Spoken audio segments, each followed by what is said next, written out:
Hi, it's me, Sherry Lumboy ng RWGF Philippines. Good morning. Meron po tayong bisita from Nueva Vizcaya.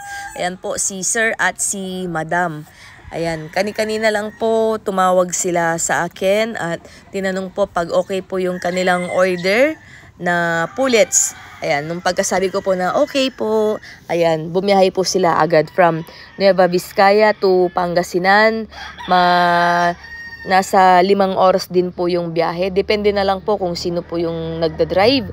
Ayan, pero 5 oras ganun po katagal yung biyahe. Pero pagdating po sa pagmamanok, wala pong malayo, no? Ayan, pinakita rin po ni Boss Russell Wilson yung yellow-legged hatch from Mr.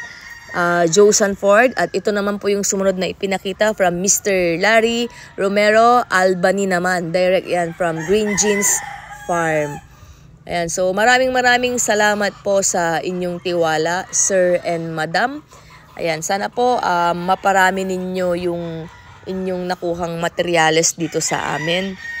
Ayan, and sa inyong lahat po na nanonood, maraming salamat po sa walang sawang suporta sa akin, Sherry Lumboy, RWGF, kasama po ang aking boss, Russell Wilson. Ayan. Thank you po, and huwag niyo pong kalimutang i-like and share po yung aking videos. Tapos hanggang sa susunod po. Ayan.